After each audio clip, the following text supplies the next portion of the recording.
Howdy crew, today I'm going to be going over the two different types of tungstens I'll be starting out with on the welding rig. Let's get to it.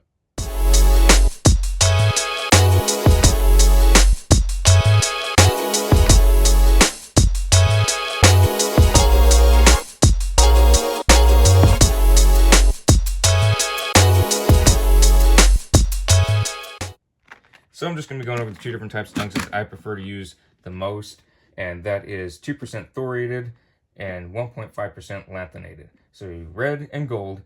First and foremost, please read the safety data stuff and all this stuff, but also keep in mind that the 2% thoriated is slightly radioactive, so you want to take extra care when you're grinding it. With a tungsten grinder, don't be pointing at your face. And also, if you're grinding this, well, you shouldn't be using an angle grinder, but some folks do. Don't be shooting sparks off to anyone else. That's not safe. Wear a respirator, all that good stuff. Going into why I like using these two, I really like using the gold on non-ferrous metals, so aluminum, magnesium, that great stuff.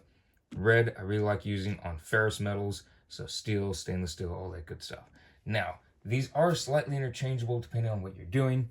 Red is better at thin aluminum, very thin gauge aluminum, but I still prefer using gold. That's just my own personal preference. There are a good amount of interchangeabilities with tungstens. There are some completely wrong answers for certain materials, but there are some where it really doesn't matter which type you use, it's just which one you prefer. Some welders can't tell the difference, others just have personal preferences, and that's me. I'll have my own personal preferences on some of these. So I prefer 1.5% lanthanated on my aluminum compared to 2% lanthanated, which will be the blue tungsten. I prefer using the red, which is 2.0 thoriated, compared to 2.0% serrated, which is the orange. That's just my own personal preference. Yes, the orange is not radioactive. I don't care. I like using the red one. It's just my own personal preference. Some folks really like using the green tungsten, which is 100% tungsten for aluminum. It just balls up too much for me. It just has too much of a ball forming at the end too quickly, especially when doing a lot of aluminum. That's just my own personal preference. That's from how I weld. Other folks, it works just fine, and that is completely okay. There's nothing wrong with that. Go for it. Use the green. That is great. It is designed for that.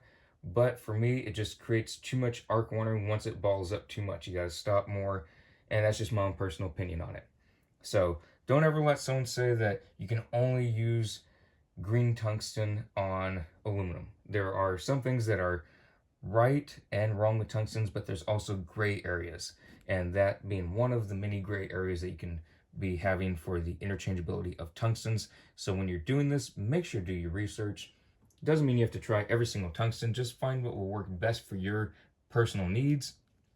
If you're going to be doing a certain type of metal, certain thickness at a certain amperage.